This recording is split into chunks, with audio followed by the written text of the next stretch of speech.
Good morning friends, welcome to my channel GS Samiksha. UKPSC prelims 2024 के लिए हमने एक सीरीज चला रखी है जिसमें आज के लेक्चर मेडाइवल हिस्ट्री से संबंधित होगा, जिसमें हम संपूर्ण मध्यकालीन भारत देखेंगे। दोस्तों, इस वीडियो में हम सभी महत्वपूर्ण कंसेप्ट के साथ सभी महत्वपूर्ण प्रश्न देखेंगे जो किसी भी एग्ज़ाम के लिए अत्यधिक महत्वपूर्ण सिद्ध होंगे। अगर आप यूकेपीएससी दे रहे हो तो आपके लिए ये क्लास मील का पत्थर साबित होगी। चलिए शुरू करते हैं। तो सबसे पहले देखते हैं भारत पर अरबों का आक्रमण। अगर दोस्तों आपसे ये पूछ ले जाए कि अरबों का जो आक्रमण हुआ था भारत पर, तो ऐसा व्यक्ति कौन था जिसने सर्वप्रथम भारत पर आक्रमण किया था, तो दोस्तों ये था आपका मोहम्मद बिन कासिम, जिसने किया था 712 भारत में आक्रमण किया था। और उस समय जो है सिंध का शासक था दाहिर। आपसे ये भी पूछा जा सकता है कि जब 1912 में माफ़ कीजिएगा 712 में मोहम्मद बिन कासिम ने भारत पर आक्रमण किया था, तो उस समय भारत का शासक कौन था। अगर शासक पूछे तो आप बता देना दाहिर था। अगर ये पूछे कि किस प्रांत में किया था, तो दोस्तों वो किया था सिंध प्रांत में। चलिए आगे देखते हैं। इसने सिंध तथा मुल्तान को जीत लिया था, सिंध के साथ मुल्तान को भी जीत लिया था। और बाद में क्या हुआ, अलप्तगीन तुर्क सरदार ने गजनी में स्वतंत्र तुर्क राज्य की स्थापना कर दी थी, जिसे बाद में सुबुक्तगीन ने गजनी पर कब्जा कर लिया था। और 1986 में गजनी के सुबुक्तगीन ने भारत के पश्चिमी उत्तर भारत पर आक्रमण किया था, जो भारत का पश्चिमी उत्तर वाला भाग था, जो आज के समय का पाकिस्तान और थोड़ा अफगानिस्तान वाला जो क्षेत्र है, आप मोटा मोटा कह सकते हो जो पाकिस्तान वाला क्षेत्र है, और भारत का जो है आपका पंजाब, सिंध हो गया और हरियाणा, इस वाले पार्ट पर आक्रमण कर दिया था। और इसे भारत पर तुर्की का पहला आक्रमण कह सकते हैं, या तुर्कों का पहला आक्रमण कहा जाता है। चलिए अब आगे देखता हूँ। किस मुसलमान शासक ने भारत पर सबसे पहले आक्रमण किया था, तो दोस्तों ये किया था मोहम्मद बिन कासिम ने। कब किया था, तो दोस्तों ये किया था 712 एडी में। अरबों ने सिंध पर कब आक्रमण किया था, तो दोस्तों ये किया था 712 में। अरब शासक के समय सिंध पर किसका शासन था, तो दोस्तों उस समय था दाहिर का। मोहम्मद गजनवी किसका पुत्र था, तो दोस्तों जैसा कि हमने ऊपर बात की थी, तो ये था सुबुक्तगीन का। तो दोस्तों गजनी किसका पुत्र था, तो ये था सुबुक्तगीन का। मोहम्मद गजनी ने भारत पर कितनी बार आक्रमण किया था, तो दोस्तों इसने किया था भारत पर 17 बार आक्रमण। महमूद गजनवी ने भारत पर पहला जो आक्रमण किया था, तो दोस्तों ये किया था इसने 1001 एडी में। गजनवी का जो सबसे चर्चित आक्रमण था, जो सबसे ज़्यादा विख्यात हुआ, तो ये था 1025 में, जो उसने किया था सोमनाथ मंदिर में। और ये मंदिर जो है ये आपके गुजरात में स्थित था। यहाँ पे इसने किया था, इस मंदिर को लूटा और रास्ते में जो भी आ रहा था इसने कत्ले आम मचा दिया था।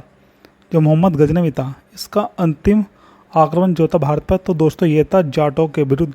अगर आपसे पूछा जाए कि इसका पहला आक्रमण हुआ था, तो दोस्तों ये होता 1001 में, और अंतिम जो आक्रमण हुआ था ये होता जाटों के विरुद्ध। और सबसे प्रसिद्ध जो इसका आक्रमण था, तो दोस्तों ये था सोमनाथ मंदिर पर, जो इसने किया था 1025 में। मोहम्मद गोरी ने भारत पर जो है पहला आक्रमण किया था, तो दोस्तों ये किया था इसने मुल्तान में। जो सबसे पहले मोहम्मद गोरी ने आक्रमण किया था, तो दोस्तों ये किया था मुल्तान में। तराइन का जो पहला युद्ध था ये लड़ा गया था मोहम्मद गोरी और पृथ्वीराज चौहान के बीच, जिसमें पृथ्वीराज चौहान जीत गए थे और मोहम्मद गोरी को छोड़ दिया था। तो दोस्तों ये युद्ध हुआ था 1191 ईस्वी में। फिर दोस्तों एक साल बाद हुआ तराइन का दूसरा युद्ध, तो ये हुआ था 1992 में, जिसमें मोहम्मद जो गोरी था ये जीत गया था और पृथ्वीराज चौहान हार गया था। जिसके उपलक्ष्य में मोहम्मद गोरी जो है पृथ्वीराज चौहान को अपने साथ गजनी ले गया था और वहाँ पे क्या है इसकी दोनों आंख फोड़ दी थी। साथ में इसके जो राजकवि था जिसका नाम था चंदबरदाई, इसको भी साथ ले गया था। चंदबरदाई ने लिखी थी पृथ्वीराज रासो। चलिए आगे देखते हैं। जो चंदावर का युद्ध है ये हुआ था 1994, जो मोहम्मद गोरी और जयचंद के बीच हुआ था। दोस्तों ये जयचंद वही व्यक्ति है जिसकी पुत्री से पृथ्वीराज ने शादी की थी। किसने शादी की थी? पृथ्वीराज चौहान ने शादी की थी। और इसने क्या है, जयचंद ने गौरी का साथ दिया था जब पृथ्वीराज चौहान को हराया था तराइन के द्वितीय युद्ध में।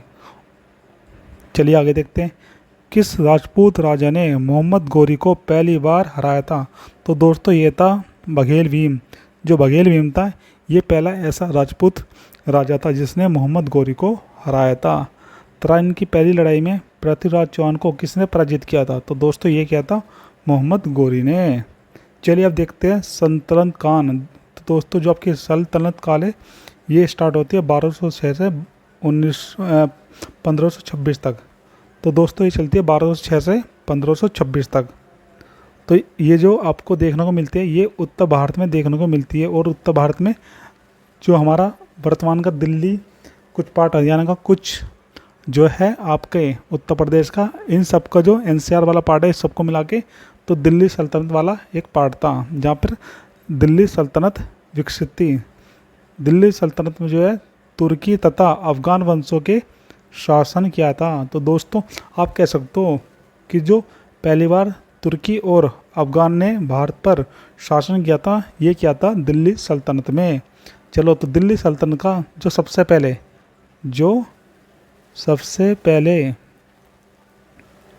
राजवंश दिल्ली पर शासन करता है, जो दिल्ली पर शासन करता है ये था आपका गुलाब वंश। तो दोस्तों गुलाब वंश को हम इलवरी, ममलूक और दास वंश के नाम से भी जाना जाता है।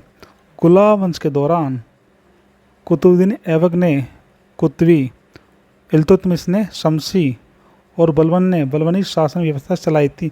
दोस्तों ये मोस्ट इम्पोर्टेंट है, ये पूछ लिया जाता है कि जो कुतुबी है ये किसने चलाई थी? तो दोस्तों कुतुबी चलाई थी कुतुबुद्दीन ने। ऐसा याद कीजिए, कुतुबी जो है कुतुब से बना है, तो कुतुब से बना है कुतुबी और इल्तुत से बना है शमसी। और जब बलबन की बात करते हैं तो बलबन से बलबनी हो गया। तो दोस्तों कुतुबुद्दीन ऐबक ने चलाई थी कुतुबी, इल्तुतमिश ने चलाई थी शमसी और बलबन ने चलाई थी बलबनी शासन व्यवस्था।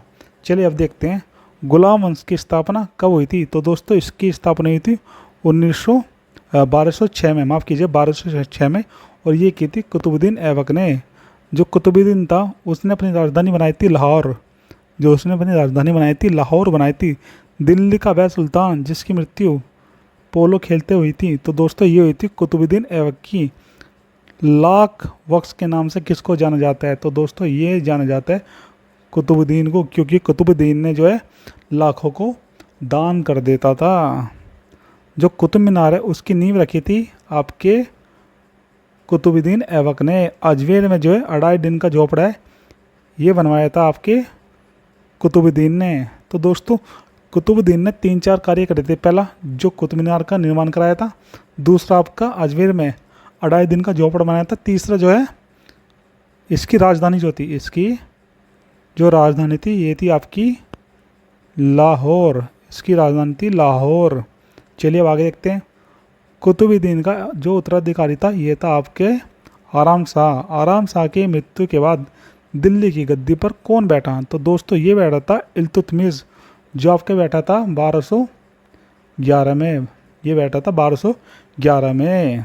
चलिए आगे देखते हैं। 1 मिनट रुकिए, थोड़ा इसका कलर चेंज कर लेता हूँ। चलिए, जो कुतुब मीनार है इसको पूरा किसने कराया था? तो दोस्तों इसको पूरा कराया था इल्तुतमिश ने। पहला शासक जिसने बगदाद के खलीफा की उपाधि धारण की थी ये की थी इल्तुतमिश ने। अगर ऐसा आपसे पूछा जाए कि दिल्ली सल्तनत में ऐसा कौन सा शासक था जिसने बगदाद के खलीफा की उपाधि धारण की थी, तो दोस्तों ये था आपका इल्तुतमिश। दिल्ली का पहला प्रभुत्व संपन्न सुल्तान था तो ये था आपका इल्तुतमिश। आप ऐसा कह सकते हो कि दिल्ली सल्तनत का ऐसा सुल्तान जो सारे कार्य खुद ही करता था, किसी पे डिपेंड नहीं होता था, तो दोस्तों ये था आपका इल्तुतमिश। यानी हम कह सकते हैं कि दिल्ली का वास्तविक सुल्तान जो था वो था आपका इल्तुतमिश।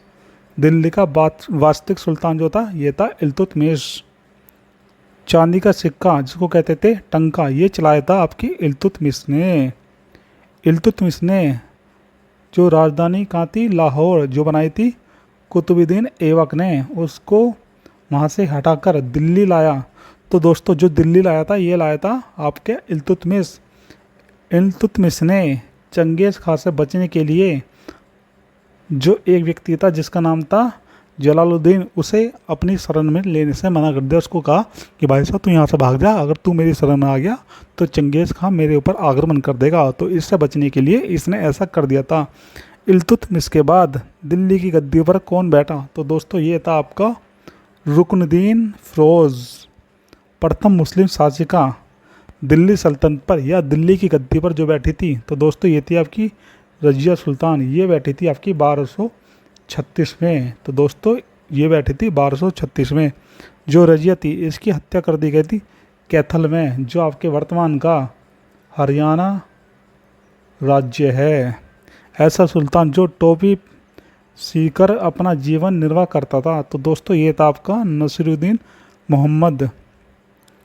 बलबन का वास्तविक नाम था बहाउद्दीन। तो दोस्तों ये भी क्वेश्चन पूछ लिया जाता है कि जो आपका बलबन था इसका वास्तविक नाम क्या था।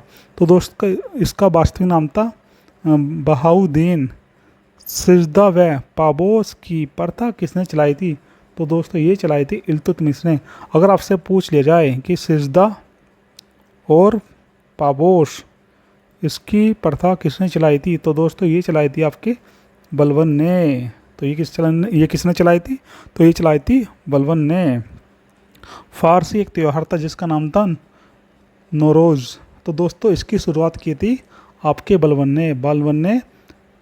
नौरोज़ जो फेस्टिवल है इसकी शुरुआत की थी, जो फारसी फेस्टिवल था। लौह एवं रक्त की नीति अपनाई थी, तो दोस्तों ये अपनाई थी बलबन ने। ये नीति इस प्रकार की थी कि खून के बदले खून और दूध के बदले दूध। अब आगे देखते हैं, उलुग खां की उपाधि किसने धारण की थी, तो ये की थी आपके बलबन ने। ये भी मोस्ट इम्पोर्टेंट क्वेश्चन है, पूछ लिया जाता है कि जो हमारा बलबन था इसने किसकी उपाधि धारण की थी।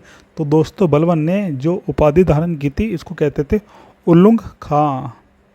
अब आगे देखते, अमीर खुसरो व अमीर हसन किसके दरबार में रहते थे, तो दोस्तों ये रहते थे बलबन के दरबार में। अमीर खुसरो और अमीर हसन। गुलाम वंश का अंतिम शासक था शमसुद्दीन कैमूर्स। तो दोस्तों ये भी इम्पोर्टेंट है, पूछ लिया जाता है कि कभी कभी कि गुलाम वंश का अंतिम शासक कौन था, तो गुलाम वंश का अंतिम शासक था शमसुद्दीन कैमूर्स। चलिए अब देखते हैं खिलजी वंश। अब बात करते हैं खिलजी वंश। तो दोस्तों आपका जो खिलजी वंश है ये 1290 से शुरू होता है। ये शुरू होता है 1290 से और जो लगभग 1220 तक चलता है। चलिए अब देखते हैं, जो खिलजी वंश है इसकी शुरुआत की थी जलालुद्दीन फ़िरोज़ शाह खिलजी ने, और ये की थी 1290 में। सुल्तान बनने से पहले वह बुलंदशहर का एक इक़्तिदार था। जलालुद्दीन फ़िरोज़ खिलजी बहुत उदार शासक था। वह हिंदुओं के प्रति काफ़ी सहिष्णु था। उसने मंगोलों को पराजित किया था। अगर आपसे ये क्वेश्चन पूछ लिया जाए कि दिल्ली सल्तनत का ऐसा कौन सुल्तान था जिसने मंगोलों को पराजित किया था, तो दोस्तों ये था आपका जलालुद्दीन खिलजी, जो आपके खिलजी वंश का भी संस्थापक था। इसके शासनकाल में मंगोल दिल्ली में बसे जिन्हें कहा गया नवीन मुसलमान। तो दोस्तों आपसे ये भी पूछा जा सकता है कि ऐसा कौन सा शासक था जिसके समय में जो मंगोल थे ये हारे थे और दिल्ली आकर बस गए थे, तो दोस्तों ये था आपका जलालुद्दीन खिलजी, और इसने कहा इन मंगोलों को नवीन मुसलमान। चलिए अब देखते हैं आगे, गुलाम वंश को समाप्त कर खिलजी वंश की स्थापना किसने की, तो दोस्तों ये की थी आपकी जलालुद्दीन फ़िरोज़ खिलजी ने। जो जलालुद्दीन था इसकी हत्या के बाद दिल्ली का सुल्तान कौन बना था, तो दोस्तों ये बना था अलाउद्दीन खिलजी, क्योंकि अलाउद्दीन खिलजी जो था इसका क्या था, भतीजा था, और जो जलालुद्दीन था ये इसका चाचा था। अलाउद्दीन खिलजी ने इसको मारकर गद्दी पर अपना राज्य स्थापित कर दिया था, अपना सत्ता स्थापित कर दी थी। अलाउद्दीन के बचपन का नाम था अली या गुरशास्प। नगद वेतन और स्थायी सेना रखने की नींव चलाई थी अलाउद्दीन खिलजी ने। ये भी आपका मोस्ट इम्पोर्टेंट क्वेश्चन है, पूछ ले जाता है कि दिल्ली सल्तनत में या मध्यकालीन भारत में कौन ऐसा शासक था जिसने नगद वेतन और साथ में स्थायी सेना रखने की नींव रखी थी। तो दोस्तों ये था आपका जलालुद्दीन खिलजी। घोड़ा दागने, साथ में सैनिकों का हुलिया लिखने की प्रथा भी जो है ये चलाई थी अलाउद्दीन खिलजी ने। मूल्य नियंत्रण प्रणाली की स्थापना किसने की थी? तो दोस्तों ये की थी आपकी अलाउद्दीन खिलजी ने। किसके शासनकाल में सबसे ज़्यादा मंगोल आक्रमण हुए थे? तो आप कह सकते हो ये हुए थे अलाउद्दीन खिलजी के, क्योंकि जो इसके चाचा थे जलालुद्दीन खिलजी, उसने क्या था, मंगोलों को पराजित किया था और अपने यहाँ पे बसा लिया था। तो जिससे क्या है, परेशान होकर, जिससे रुष्ट होकर मंगोलों ने सबसे ज़्यादा आक्रमण किए थे। दक्षिण भारत विजय के लिए अलाउद्दीन ने किसको भेजा था? तो दोस्तों अलाउद्दीन ने भेजा था मलिक काफूर को। जो मलिक काफूर था ये एक दास था जो दक्षिण से विजय करने के बाद अलाउद्दीन खिलजी अपने साथ लेकर आया था। अलाई दरवाज़ा, सीरी का किला, नंबर 1 अलाई दरवाज़ा, नंबर 2 सीरी का किला, नंबर 3 हजार खंबा महल। इन सब का निर्माण किसने कराया था? तो दोस्तों इन सब का निर्माण करवाया था अलाउद्दीन खिलजी ने। अगर आपसे पूछ ले जाए कि अलाई दरवाज़ा, सीरी का किला और साथ में हजार खंबा महल किसने निर्माण कराया था? तो दोस्तों ये कराया था आपके अलाउद्दीन खिलजी ने। नालंदा विश्वविद्यालय को नष्ट करने वाला जो मुस्लिम शासक था इसका नाम था बख्तियार खिलजी। ये था बख्तियार खिलजी। जो मोहम्मद गोरी का एक दास था, जो मोहम्मद गोरी का एक दास था, किसने अपने को सिकंदर ए शानी के नाम से उपाधि धारण दी थी? तो दोस्तों ये दी थी जलालुद्दीन खिलजी ने। दिल्ली सल्तनत की राजकीय भाषा जो थी, अगर आपसे पूछ ले जाए कि दिल्ली सल्तनत की जो राजकीय भाषा थी ये कौन सी थी? तो दोस्तों ये थी आपकी फ़ारसी। दिल्ली सल्तनत की जो राजकीय भाषा थी ये थी फ़ारसी। अब आगे बात करते हैं हम तुगलक वंश की, जो आपका स्टार्ट होता है 1320 से, जो 1320 से स्टार्ट होता है और जिसकी स्थापना की थी गयासुद्दीन तुगलक ने। तो दोस्तों तुगलक वंश की स्थापना की थी गयासुद्दीन तुगलक ने। खुसरो शाह के शासन को समाप्त कर गयासुद्दीन तुगलक ने 1320 में दिल्ली सल्तनत पर अपना अधिकार स्थापित कर लिया था। गयासुद्दीन तुगलक का नाम जो है गाजी तुगलक था। अलाउद्दीन खिलजी के समय वह दीपालपुर का सूबेदार था। गयासुद्दीन तुगलक पहला सुल्तान था जिसने कृषि उत्पादन में वृद्धि की और सबसे ज़्यादा ध्यान दिया। अगर आपसे पूछ ले जाए कि कृषि के ऊपर सबसे ज़्यादा किसने ध्यान दिया दिल्ली सल्तनत पे, तो दोस्तों हम कहें कि तुगलक वंश का एक शासक था जिसका नाम था गयासुद्दीन तुगलक। इसने क्या करा था?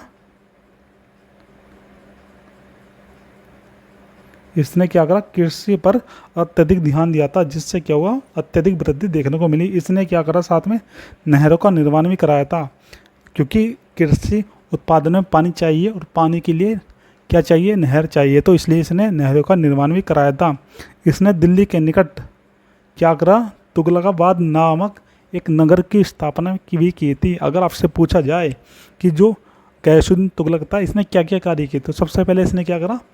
कृषि उत्पादन में वृद्धि की और उस पर अत्यधिक ध्यान दिया। साथ में दूसरा कार्य किया इसने नहरों का निर्माण कराया, और तीसरा कार्य जो करा था इसने तुगलकाबाद नगर की स्थापना भी कराई थी।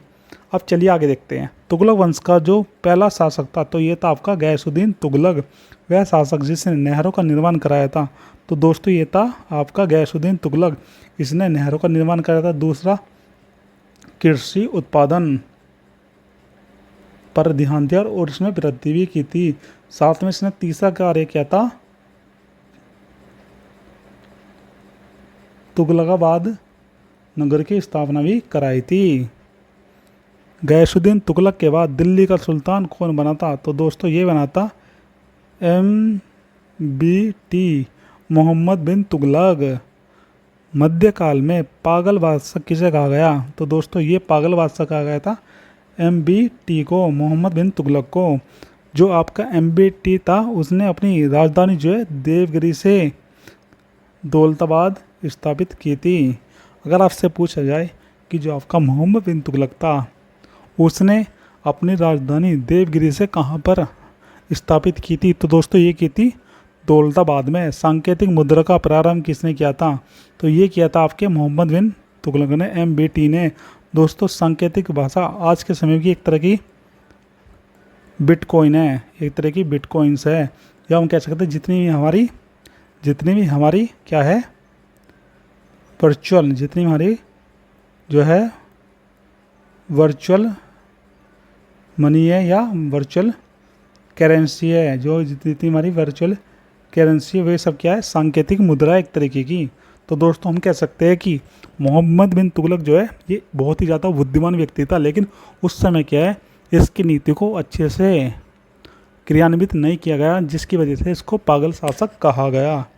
इब्न बतूता की पुस्तक है एक जिसका नाम है रहेला, कहीं कहीं पे इसको रूहेला भी लिखा होता है, या तो रहेला लिखा होता है या रूहेला भी लिखा रहता है, जिसमें कहा गया कि सुल्तान की घटनाओं के बारे में वर्णन करते हुए कहा गया और साथ में कहा कि मोहम्मद बिन तुगलक को जनता से और जनता को मोहम्मद बिन तुगलक से मुक्ति मिल गई। जो ये इब्न बतूता था, तो दोस्तों ये आपके मोरक्को का यात्री था, और मोरक्को जो है ये आपकी अफ्रीका महाद्वीप में आता है।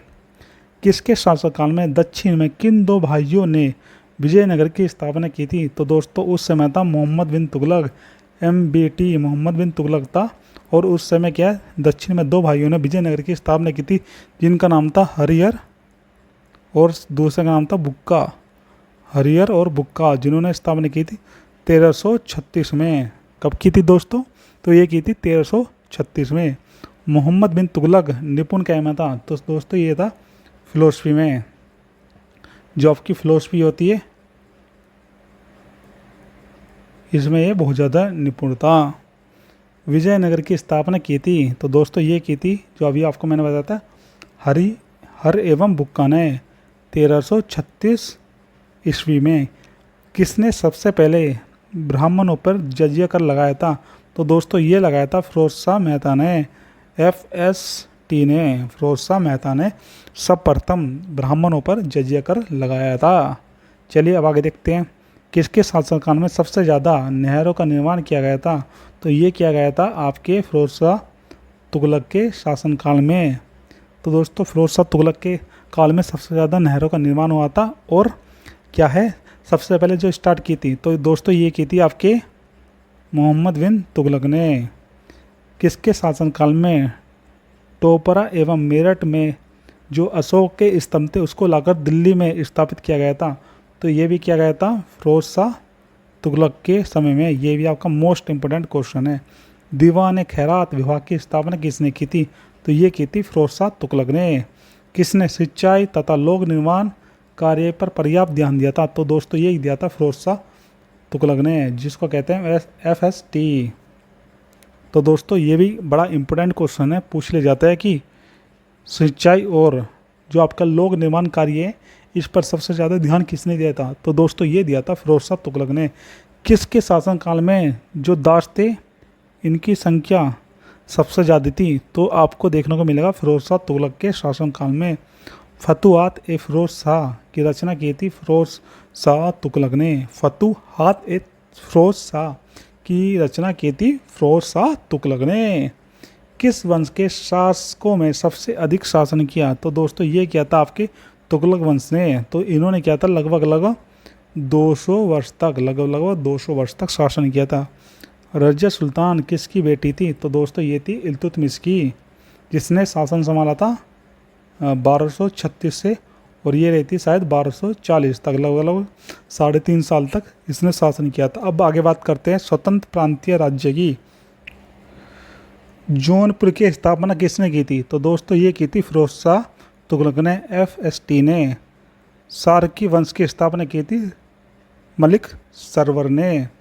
कश्मीर का अकबर कहा जाता है जैन उल आबदीन को। ये क्वेश्चन भी आपका मोस्ट इम्पोर्टेंट है क्योंकि पूछ लिया जाता है कश्मीर का अकबर किसे कहा जाता है, तो दोस्तों ये कहा जाता है जैन उल आबदीन को। गुजरात का सबसे प्रतापी शासक था मोहम्मद बेगड़ा। मालवा में खिलजी वंश की स्थापना किसने की थी? तो ये की थी आपके महमूद शाह ने। चित्तौड़ में विजय स्तंभ का निर्माण किसने किया था? तो ये करा था राणा कुंभा ने। तो दोस्तों ये क्या था इन्होंने 1448 में। हल्दी घाटी का जो युद्ध है ये किसके बीच लड़ा गया था? दोस्तों ये लड़ा गया था अकबर और महाराणा प्रताप के बीच, जो हुआ था 1576 में। कुछ बुकों में ऐसा लिखा है कि इसमें जो महाराणा प्रताप है ये हार गया था, और कुछ बुक ये कहती है कि अकबर हार गया था जिसकी वजह से वो वापस चला गया था। मेवाड़ की राजधानी थी? तो दोस्तों ये थी चित्तौड़।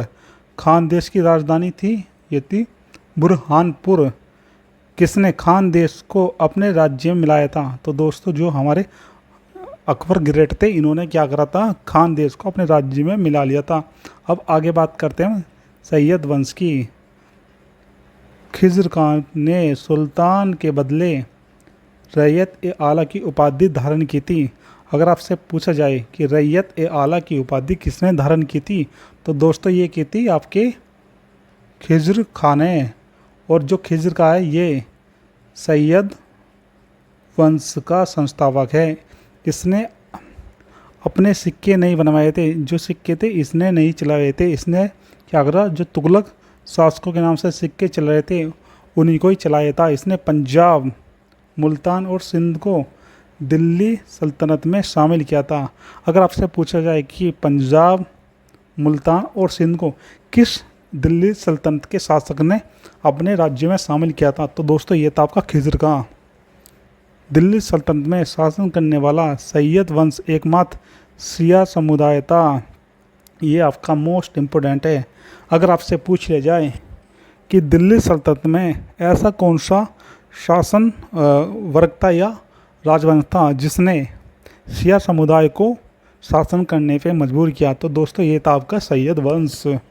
चलिए अब देखते हैं सैयद वंश के जो संस्थापक थे, तो ये थे आपके खिज़्र खां। अब आगे देखते हैं क्योंकि इसमें इतना इम्पोर्टेंट नहीं है लोधी वंश। तो दोस्तों जो आपका लोधी वंश है इसकी स्थापना की थी बहलुल लोधी ने। वे अफ़गानों की महत्वपूर्ण शाखा साहूकेल से संबंधित है। अगर आपसे पूछा जाए कि जो आपके लोधी वंश के संस्थापक है जिसका नाम है बहलुल लोधी, वह कहाँ से संबंधित है, तो दोस्तों ये आपके अफ़गान से संबंधित है। ये एक तरह के अफ़गान थे।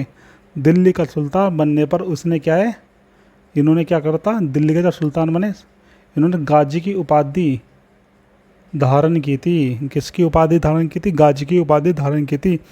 इसने अफ़गान सरदारों को जागीरें प्रदान की थी। बहलोल लोधी ने जौनपुर को दिल्ली सल्तनत में मिला लिया था। सार्की वंश स्वतंत्र रूप से शासन कर रहा था। इसने बहलोल लोधी नामक एक सिक्का भी चलाया था। अगर आपसे पूछा जाए कि अपने नाम का सिक्का किस राजा ने या किस सम्राट ने चलाया था या किस शासक ने चलाया था, तो दोस्तों ये था आपका बहलोल लोधी। अपने नाम के सिक्के, अपने नाम के सिक्के चलाए थे किसने? बहलोल लोधी ने। यह सिक्का अकबर के शासनकाल तक प्रचलन में रहा था। अपने सरदारों को मकसद ए अली कहकर पुकारता था। ये अपने सरदार को कहता था मकसद ए अली। सरदारों के खड़े रहने पर वह स्वयं भी खड़ा हो जाता था। आप कह सकते हो कि जो बहलोल लोधी के समय में सरदार थे वह चरमू उत्कर्ष पे थे। उनकी पावर इतनी थी कि उन्हें देखकर राजा भी खड़ा हो जाता था। चलिए अब आगे देखते हैं। तो बात करते हैं लोधी वंश की स्थापना किसने की, तो दोस्तों ये की थी बहलोल लोधी ने। दिल्ली पर पहला अफगान शासक जो था, तो दोस्तों ये था बहलोल लोधी।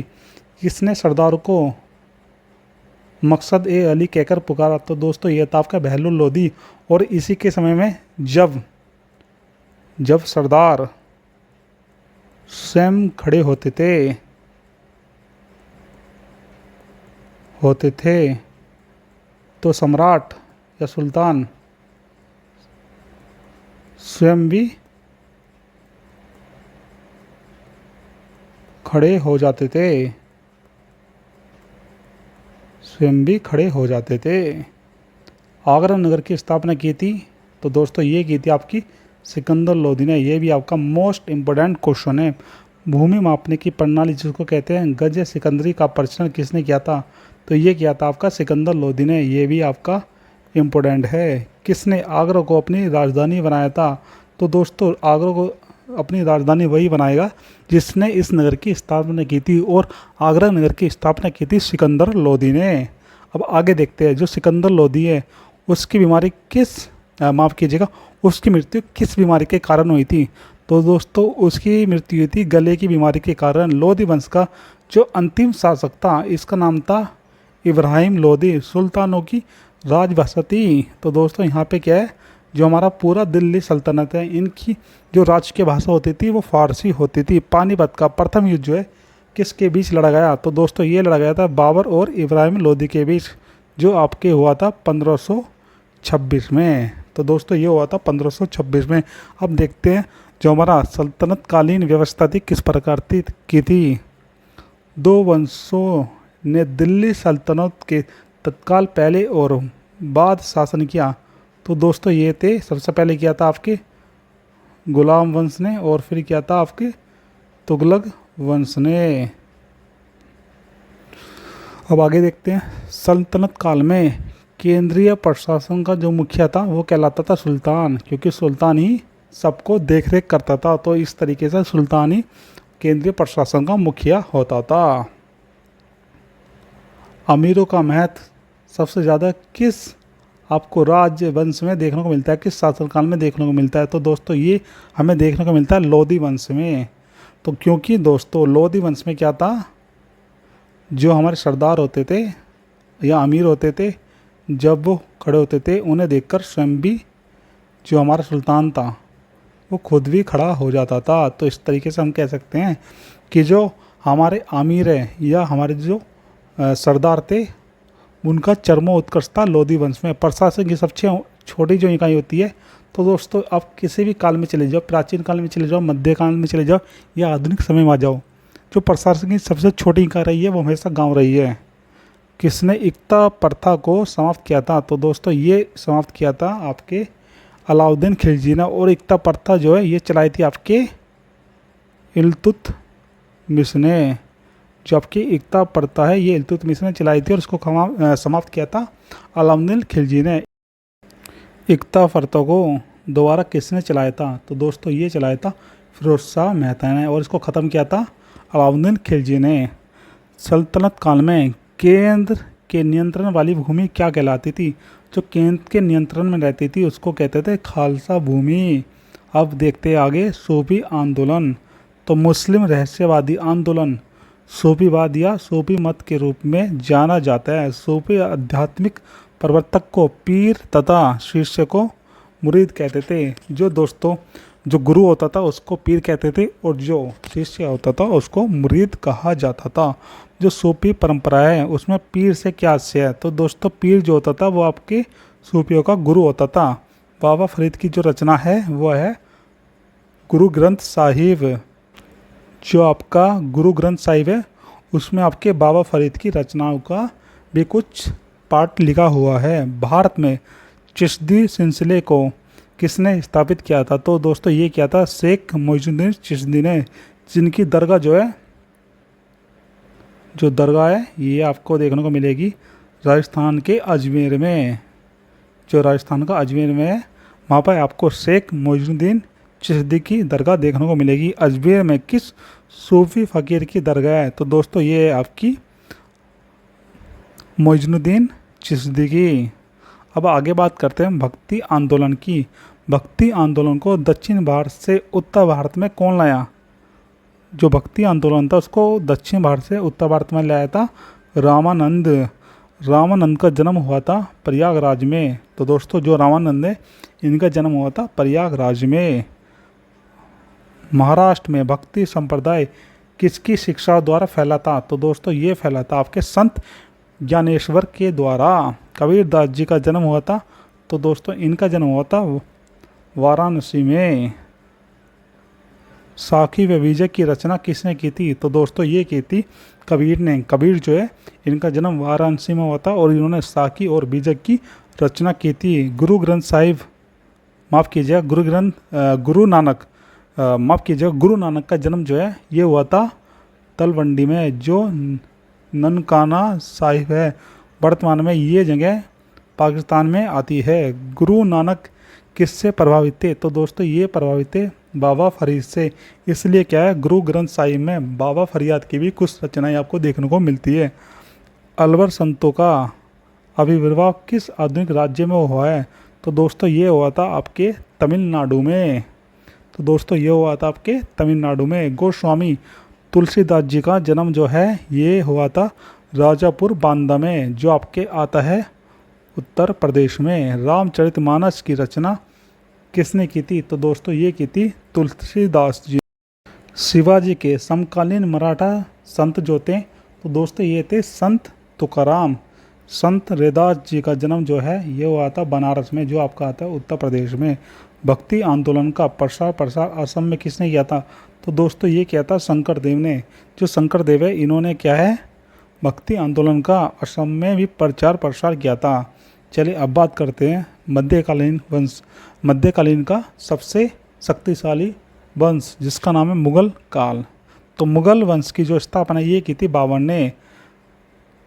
पानीपत के प्रथम युद्ध में जो है बाबर ने इब्राहिम लोदी को हराया था, जो हुआ था आपके 1526 में। भारत में पहली बार बड़ी मात्रा में तोप का प्रयोग किया गया था। तोप व गोलों का प्रयोग किया गया था। गोलों का प्रयोग किया गया था।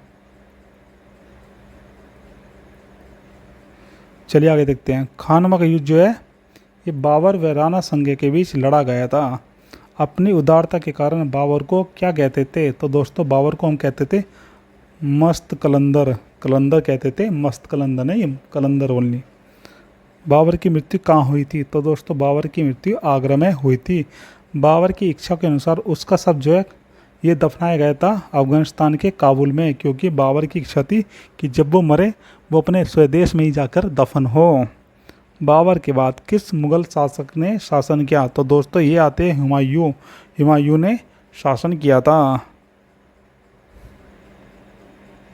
किस युद्ध के बाद मुगल राज्य की नींव पड़ी थी? तो दोस्तों ये था पानीपत का प्रथम युद्ध। पानीपत का फर्स्ट वॉर था, जो हुआ था 1526 में।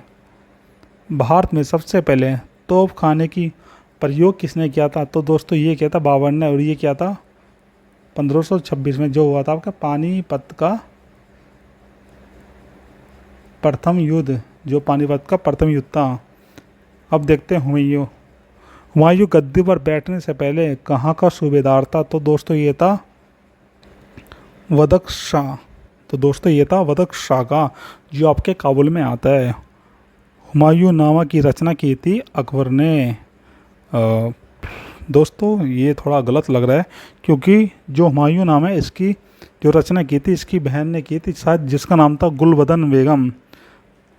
इसकी जो हुमायूं है उसकी बहन ने रचना की थी हुमायूं नामा की, शायद उसका नाम था गुलबदन बेगम। गुलबदन बेगम ने की थी, अकबर ने तो नहीं की थी। चलिए आगे देखते हैं। दिल्ली में पुराना किला का निर्माण किसने कराया था? तो दोस्तों ये कराया था हुमायूं ने। हुमायूं को किस लड़ाई में पराजय के बाद बाहर से भागना पड़ा? तो दोस्तों ये थी कन्नौज की लड़ाई, जो आपकी हुई थी शेर शाह सूरी के बीच और हुमायूं के बीच। शेर शाह और हुमायूं के बीच हुई थी। अब बात करते हैं शेर शाह सूरी की।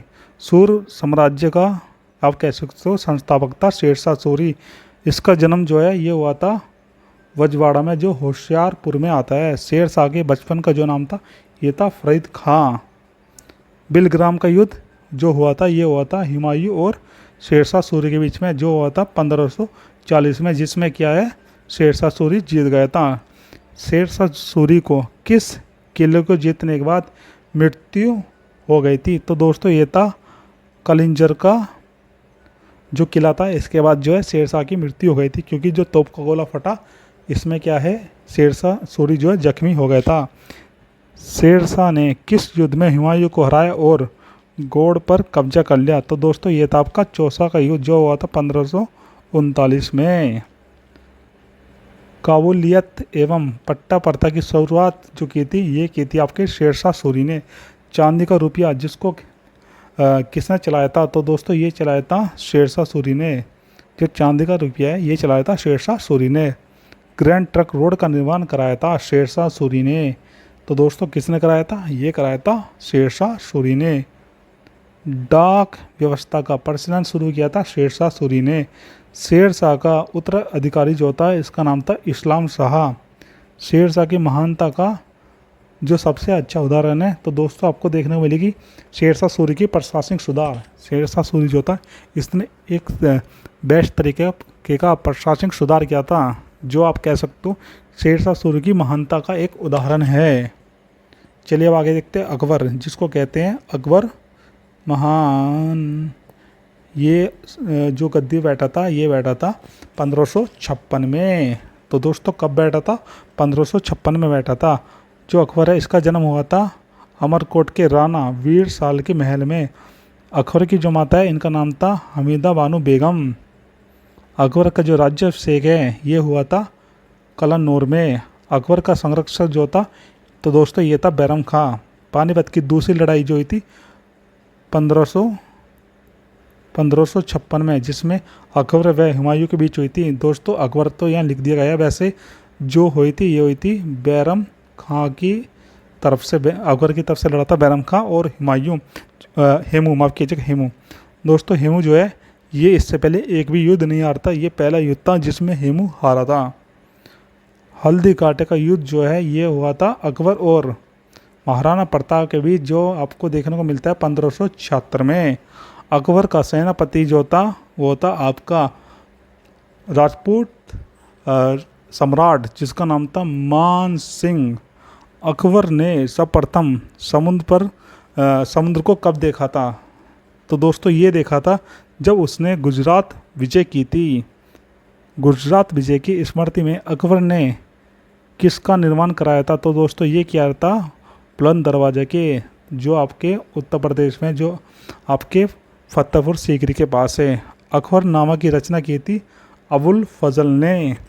मोस्ट इम्पोर्टेंट क्वेश्चन पूछ लिया जाता है कि अकबरनामा है उसकी रचना किसने की थी? तो दोस्तों ये की थी अबुल फजल ने।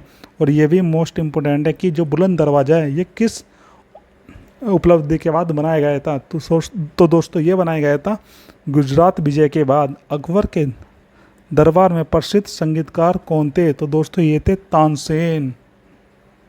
कौन सा शासक बिल्कुल अनपढ़ था? तो दोस्तों ये था अकबर। अकबर जो था एक अनपढ़ शासक था। मनसबदारी प्रथा चलाई थी अकबर ने। बीरबल के बचपन का नाम था महेश दास।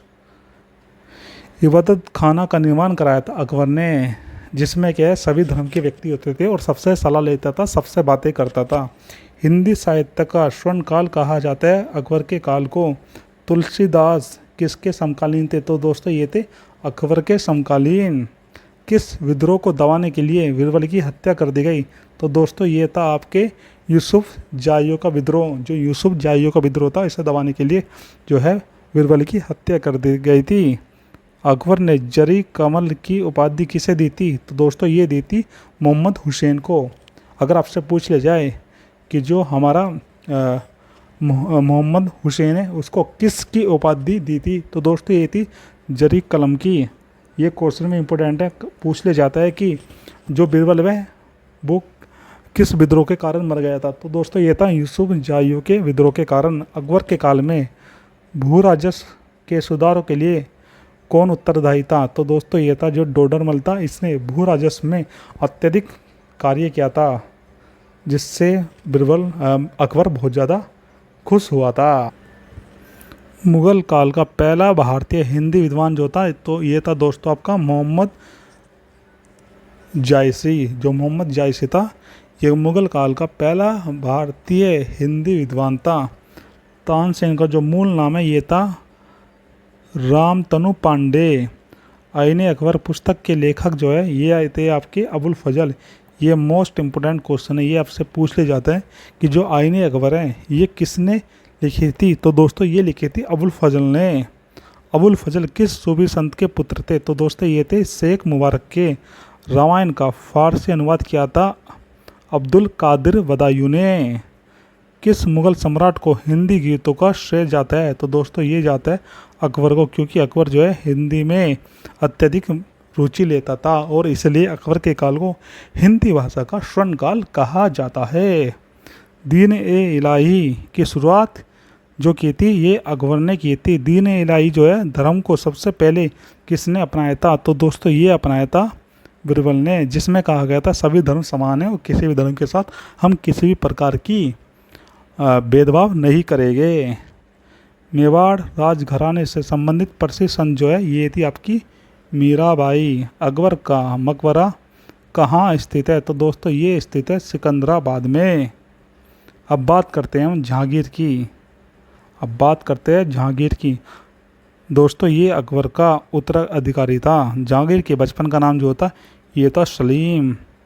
जहांगीर को किस काम के लिए जाना जाता है? तो दोस्तों ये जाना जाता है न्याय की जंजीर के लिए, क्योंकि जहांगीर ने अपने दरबार में एक न्याय की जंजीर लगाई थी।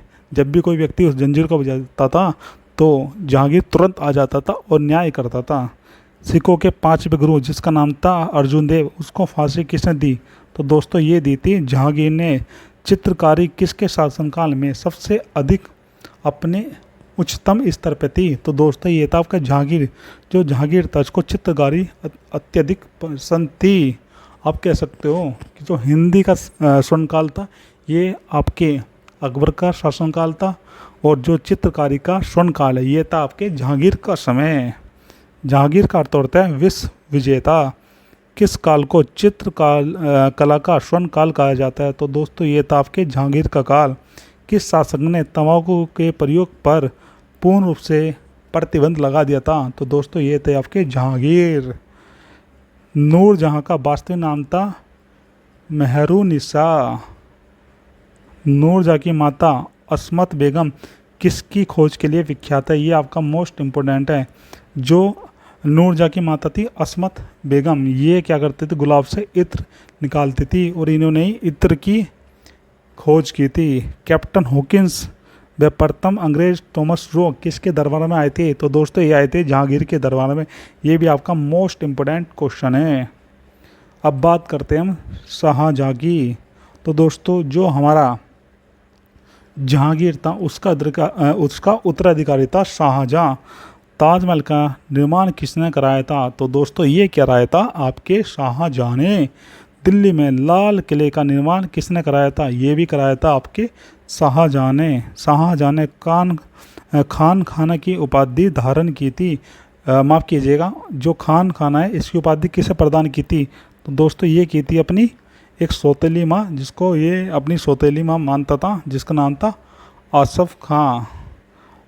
ताजमहल की रूपरेखा किसने तैयार की थी? तो दोस्तों ये की थी उस्ताद ईशा ने। मयूर सिंहासन का निर्माण जो है ये भी शाहजहां ने कराया था। स्थापत्य कला का अगर किसी काल को हम स्वर्ण काल कहेंगे तो दोस्तों ये रहेगा आपके जहांगीर का शासनकाल। मुगल भवनों में किसे लंबाई तथा चौड़ाई में बिल्कुल बराबर बताया जाता है? तो दोस्तों जो आपका ताजमहल है ये लंबाई और चौड़ाई दोनों में बराबर है, इसलिए ये आपका मोस्ट इम्पोर्टेंट क्वेश्चन है, क्योंकि पूछ ले जाता है जो ताजमहल है इसका निर्माण किसने कराया था? तो दोस्तों इसका निर्माण कराया था शाहजहां ने। किसने कराया था? तो दोस्तों ये कराया था शाहजहां ने। और दोस्तों ये जहांगीर नहीं है, ये शाहजहां है, तो ये शाहजहां है। चलिए अब आगे देखते हैं। उपनिषदों का फारसी अनुवाद किसने करवाया था? तो दोस्तों ये कराया था दारा शिकोह ने। आगरा में मोती मस्जिद का निर्माण जो है शाहजहां ने कराया था। किसने भगवत गीता का फारसी भाषा में अनुवाद कराया था? तो दोस्तों ये किया था आपके दारा शिकोह ने। जो दारा शिकोह है ये अत्यधिक बुद्धिमान व्यक्ति था और इसने क्या है भगवत गीता का जो है फारसी अनुवाद किया था। जो दारा शिकोह है ये आपके शाहजहां का पुत्र था, जिसने क्या करा, इसने भगवत गीता का फारसी में अनुवाद किया और साथ में जो है इसने जो हमारे उपनिषद थे उसका फारसी भाषा में अनुवाद भी क्या था। चलिए अब आगे देखते हैं। शाहजहाँ का मयूर सिंहासन कौन ले गया था। तो दोस्तों ये ले गया था नादिर शाह, जो एक आक्रमणकारी था जिसने भारत में लूट के बहाने आया और कत्लेआम मचा दिया था। चलिए अब बात करते हैं औरंगजेब, जिसका शाब्दिक अर्थ होता है जिंदा पीर। सिख धर्म के 9वें गुरु जिनका नाम था तेग बहादुर की हत्या किसने कराई थी। तो दोस्तों ये कराई थी औरंगजेब ने, क्योंकि उसको लग रहा था कि जो आपका गुरु तेग बहादुर है ये जो है धर्म का प्रचार कर रहा है गलत तरीके से, इसलिए उसने क्या करा, इसकी मृत्यु करा दी। जजिया कर को पुनः किसने लागू किया था। तो दोस्तों ये किया था औरंगजेब ने। भारत में बीवी का मकबरा जो है स्थित है, ये स्थित है औरंगाबाद में। गोल गुम्बज का निर्माण कहाँ पर हुआ था। तो दोस्तों ये हुआ था बीजापुर में। औरंगजेब ने अकबर को कहाँ पर कैद करके रखा था। तो दोस्तों ये था आपका जयपुर भवन, ये आपका मोस्ट इम्पोर्टेंट है। किसने अपने दरबार में संगीत पर पाबंदी लगाई थी। तो दोस्तों ये था औरंगजेब, क्योंकि इस्लाम धर्म में संगीत पर प्रतिबंध है, तो इसलिए इसने भी प्रतिबंध लगा दिया था। इसलिए इसको जिंदा पीर कहा जाता था, क्योंकि यह अत्यधिक धर्म की बातें करता था। औरंगजेब कौन सा वाद्य यंत्र बजाने में निपुण था। तो दोस्तों ये था आपका वीणा। किस शासक के शासनकाल में मुगल सेना जो है सबसे ज़्यादा हिंदुओं की संख्या में थी। तो दोस्तों ये था आपका औरंगजेब। औरंगजेब की मृत्यु कहाँ हुई थी। तो दोस्तों इसकी मृत्यु अहमदनगर में हुई थी, जो ये महाराष्ट्र में आता है। अब बात करते हैं हम आगे मराठा साम्राज्य की। जो मराठा साम्राज्य है इसका संस्थापक जो है केवल शिवाजी जी है, ये भी आपका मोस्ट इम्पोर्टेंट है। मराठा साम्राज्य का दूसरा संस्थापक किसे माना जाता है। तो दोस्तों ये माना जाता है बालाजी विश्वनाथ को। जो बालाजी विश्वनाथ है इसको मराठा साम्राज्य का द्वितीय संस्थापक माना जाता है। शिवाजी का जन्म जो है ये हुआ था सिवनेर दुर्ग में। शिवाजी की माता जो थी इनका नाम था जीजाबाई। शिवाजी के गुरु जो थे ये थे कोंडदेव। दोस्तों ये पूछ लिया जाता है कि शिवाजी के जो गुरु थे इनका नाम क्या था। तो दोस्तों ये थे कोंडदेव। शिवाजी के आध्यात्मिक गुरु थे गुरु रामदास, ये भी इम्पोर्टेंट है। अगर आपसे नॉर्मली पूछा जाए कि शिवाजी के गुरु कौन थे, तो दोस्तों ये थे कोंडदेव। अगर आपसे ये पूछा जाए आध्यात्मिक गुरु, तो ये थे गुरु रामदास। जो पुरंदर की संधि है ये हुई थी महाराणा जयसिंह और शिवाजी के बीच। शिवाजी के मंत्रिमंडल को क्या कहा जाता है। तो दोस्तों उसको कहा जाता था अष्टप्रधान। शिवाजी के दरबार की जो भाषा थी तो दोस्तों ये थी मराठी। गोरिल्ला युद्ध का जो प्रारंभ है भारत में सब प्रथम किया था शिवाजी द्वारा। नाना फडणवीस का मूल नाम था बालाजी जनार्दन भानु। शिवाजी की मंत्री परिषद में प्रधानमंत्री को कहा जाता था पेशवा। जो दोस्तों शिवाजी की मंत्री परिषद है इसमें सबसे प्रमुख होता था प्रधानमंत्री, उसी को ही पेशवा कहा जाता था। शिवाजी ने तोपे और गोला बारूद किससे प्राप्त किया था। तो दोस्तों ये किया था पुर्तगालियों से, ये भी आपका मोस्ट इम्पोर्टेंट है। और ये भी कि मंत्री परिषद में प्रधानमंत्री को किस नाम से जाना जाता था, तो उसको कहते थे पेशवा। पेशवा का संस्थापक कौन है। तो दोस्तों पेशवा का जो संस्थापक ये थे आपके बालाजी विश्वनाथ। प्रथम आंग्ल मराठा युद्ध किस संधि के बाद समाप्त हो गया था। तो दोस्तों ये थी आपकी सालवाई की संधि। शिवाजी का राज्याभिषेक कब हुआ था। तो ये हुआ था 1674 में। शिवाजी को हराने के लिए औरंगजेब ने किसको भेजा था। तो दोस्तों ये भेजा था राजा जयसिंह को। ये आपका मोस्ट इम्पोर्टेंट क्वेश्चन है। शिवाजी के समकालीन मराठा संत का क्या नाम था। तो दोस्तों इनका नाम था संत तुकाराम। शिवाजी के राज्य की राजधानी जो थी ये थी रायगढ़। तो दोस्तों इसी के साथ हमने मध्यकालीन के सभी महत्वपूर्ण पहलुओं को देख लिया है। आई होप आपको वीडियो पसंद आई होगी और वीडियो को अच्छे से देखिए, आपके सारे क्वेश्चन यहीं से ही आपको मिल जाएंगे। हमने बहुत शॉर्ट में मध्यकालीन भारत को कंप्लीट कर दिया है। प्लीज़ दोस्तों चैनल को सब्सक्राइब कर लीजिए, क्योंकि आपके सब्सक्राइब करने से हमें मोटिवेशन प्राप्त होता है। अगर आपको वीडियो अच्छी लगी है तो चैनल को सब्सक्राइब कीजिए, साथ में एक कमेंट कीजिए और वीडियो को लाइक कीजिए, साथ में अपने दोस्तों को शेयर भी कीजिए। और वीडियो देखने के लिए थैंक यू सो मच।